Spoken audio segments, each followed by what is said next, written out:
querida Xiomara Castro Sarmiento, presidenta de la hermana República de Honduras, estimados jefes de Estado y de Gobierno de América Latina y el Caribe, jefes de delegaciones e invitados. Quiero agradecer al hermano pueblo hondureño y de manera especial a la presidenta Xiomara Castro su generosa hospitalidad y felicitarlos por el trabajo desempeñado al frente de la comunidad de estados latinoamericanos y caribeños, una organización constantemente amenazada por vientos divisionistas que se han podido sortear con gestiones unitarias como la que nos convoca hoy aquí.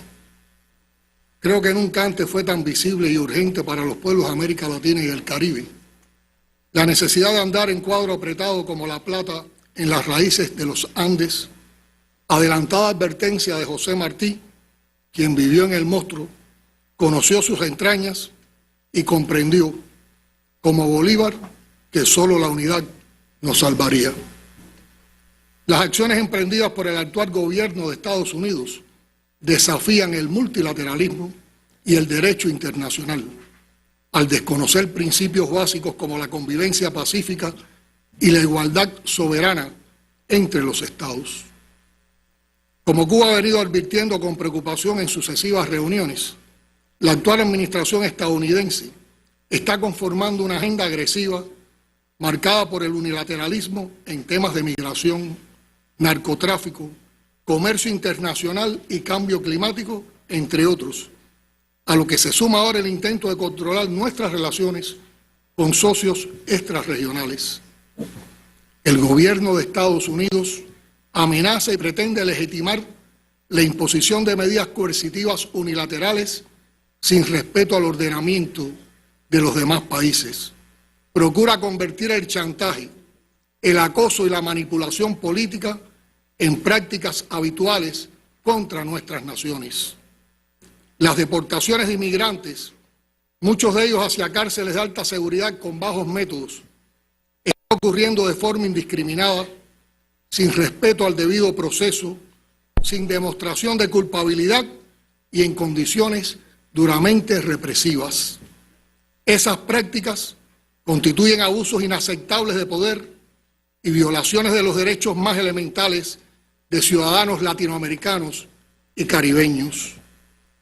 Por ejemplo, nacionales venezolanos, cuya única falta parece haber sido carecer de estatus legal en Estados Unidos, han terminado encarcelados en prisiones destinadas a criminales altamente peligrosos, sin conocerse cuándo quedarán liberados o qué recurso legal los ampara y sin que se haya ofrecido evidencia de que se trate de delincuentes.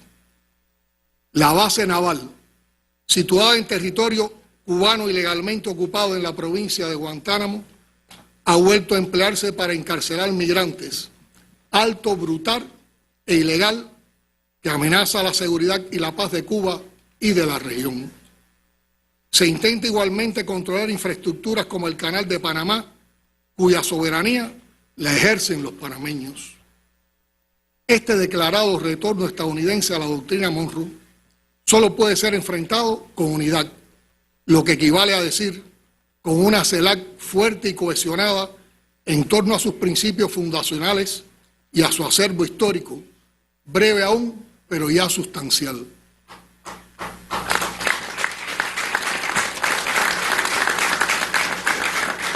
En un intento poco convincente de justificar esta conducta agresiva, el gobierno estadounidense se presenta como Estado víctima del cual se aprovecha el resto del mundo y afirma que solo defiende su legítimo derecho a superar el abuso. Se trata de una distorsión oportunista de la historia y de la realidad. Es de esperar que surjan nuevos intentos para debilitarnos, paralizarnos o fracturar las estructuras regionales, sabiendo que la división nos debilitaría. Hoy reiteramos aquí lo dicho por el general de ejército Raúl Castro Ruz, en la tercera cumbre de CELAC celebrada en Costa Rica en 2015. Y cito: desarrollar la unidad en la diversidad, la actuación cohesionada y el respeto a las diferencias seguirá siendo nuestro primer propósito y una necesidad ineludible. Es con ese espíritu que Cuba propone encarar los desafíos actuales, colocando los intereses y objetivos comunes por encima de las diferencias y actuando como una auténtica comunidad regional. En momentos en que el mundo vive una escalada de tensiones, un aumento de los conflictos bélicos y las guerras no convencionales, así como una profundización de las desigualdades, la exclusión social y la pobreza, resulta crucial unir esfuerzos y trabajar juntos por el bienestar, la paz y la seguridad de los pueblos latinoamericanos y caribeños. Urge ampliar la cooperación, identificar proyectos beneficiosos para nuestras naciones y aprovechar las complementariedades entre las economías de la región.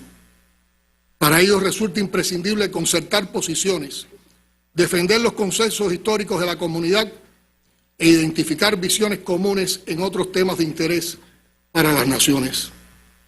Pronunciarnos con una sola voz en foros internacionales será siempre una importante contribución a la lucha de los países en desarrollo por la instauración de un orden internacional democrático, justo, equitativo y respetuoso de la igualdad soberana de todos los estados. Hay que actuar sin más dilaciones para fortalecer las respuestas al cambio climático.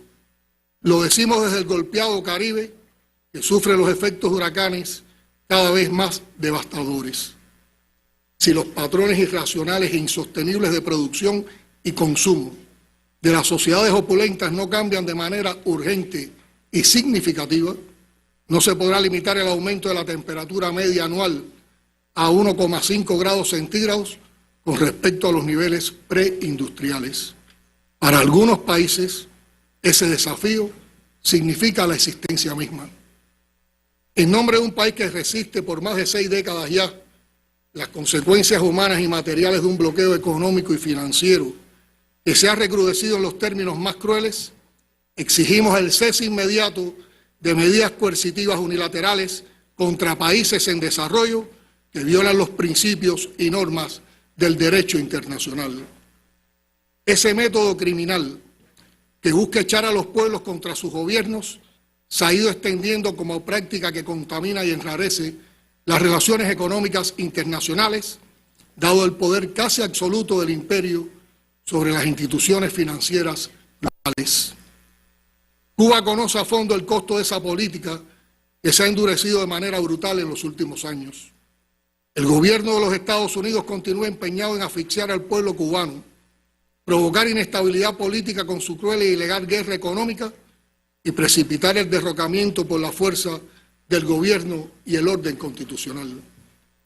Su decisión infundada y unilateral de incorporar al país nuevamente a la fraudulenta lista de estados que supuestamente patrocinan el terrorismo, apenas horas después de la toma de posesión del nuevo presidente, impacta de forma severa nuestras aspiraciones de desarrollo y sirve de pretexto para fortalecer el cerco contra Cuba y los efectos extraterritoriales del bloqueo que también perjudican a ciudadanos, pueblos y empresas de nuestra región.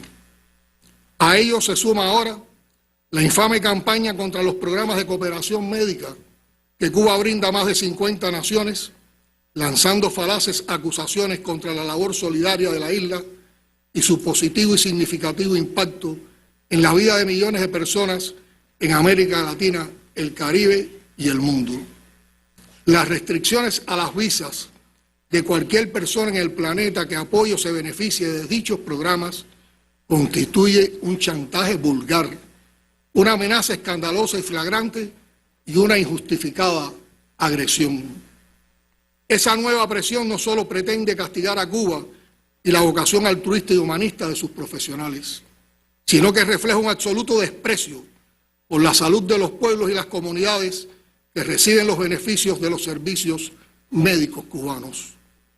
Es iluso pensar que el gobierno de los Estados Unidos, en lugar de soldados y armas, pueda enviar médicos en las mismas condiciones solidarias y preferenciales que lo hace Cuba.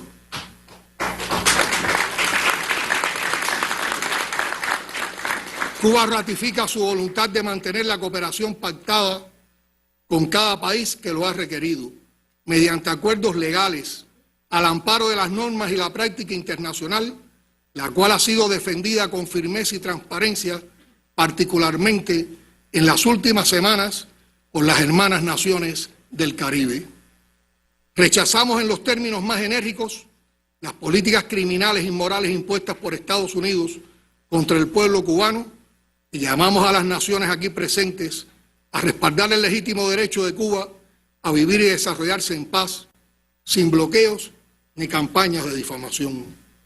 Aprovecho la ocasión para agradecer el respaldo histórico de la CELAC al levantamiento del ilegal bloqueo económico, comercial y financiero de los Estados Unidos contra Cuba y a la demanda de exclusión del país de la lista espuria de Estados supuestos patrocinadores del terrorismo.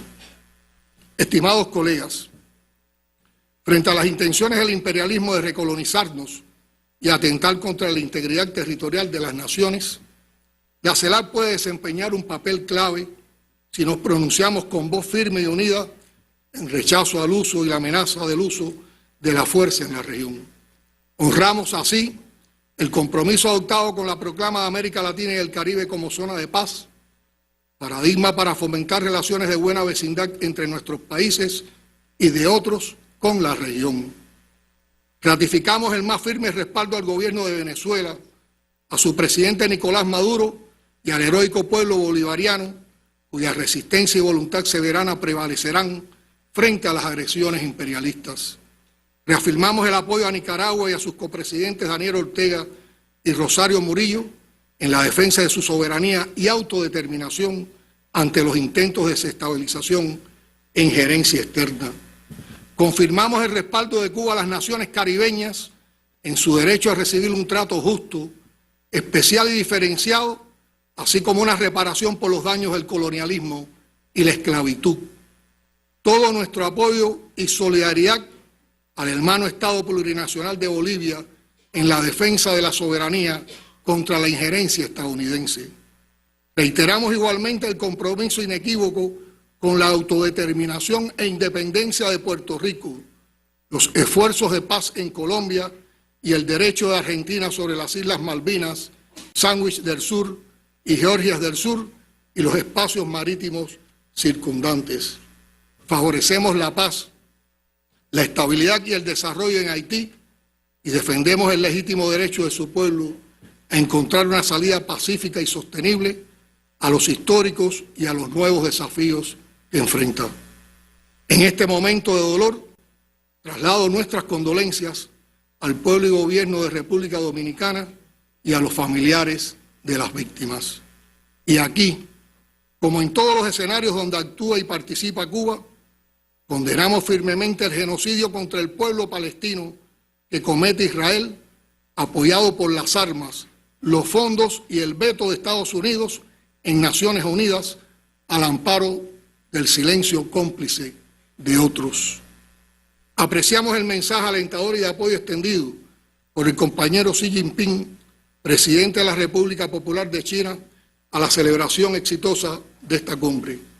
Reconocemos las contribuciones relevantes de China en pos del desarrollo de la región y por la firme voluntad política de llevar a cabo proyectos tangibles que benefician a nuestros pueblos sobre la base de la complementariedad y el respeto mutuo. El foro China-CELAC, creado a partir de los acuerdos adoptados en la segunda cumbre de CELAC en La Habana en 2014, se ha enriquecido a lo largo de estos años como un espacio efectivo de concertación y profundización de las relaciones multifacéticas entre China y la región. Acogemos con beneplácito la próxima celebración de la reunión ministerial del foro en el mes de mayo en Beijing, en la cual Cuba estará presente, y trabajaremos de conjunto entre todas las partes para asegurar sus éxitos, considerando las oportunidades que brinda para asumir los desafíos del incierto y complejo escenario global. Amigos latinoamericanos y caribeños, Cuba siempre estará en la primera línea de los esfuerzos por fortalecer la CELAC y avanzar hacia una integración que permita reposicionar América Latina y el Caribe en el escenario internacional. Como expresara el líder histórico de la Revolución Cubana, el comandante en jefe Fidel Castro Ruz, a esa América Latina integrada y unida, Cuba está dispuesta a pertenecer, a discutir con ella cualquier tema e incluso a derramar su sangre defendiendo lo que es hoy la primera trinchera de la independencia y soberanía de nuestros pueblos. Confiamos plenamente en que el presidente Gustavo Petro y la hermana Colombia sabrán conducir a la comunidad durante el 2025 y apoyamos su propuesta de acoger una agenda común multilateral, como acogemos la propuesta de Claudia de una cumbre por el bienestar y la prosperidad de América Latina y el Caribe. En ese empeño, y guiados por la máxima de la unidad en la diversidad, la solidaridad y la cooperación, les reitero que siempre podrán contar con Cuba. La gravedad de esta hora de amenazas multiplicadas exige la multiplicación de fuerzas unitarias. Solo la unidad puede salvarnos. No demoremos más la integración soñada y peleada desde Bolívar hasta nuestros días por los más bravos hijos de nuestra América. ¡Viva la CELAC! ¡Vivan nuestros pueblos! Muchas gracias.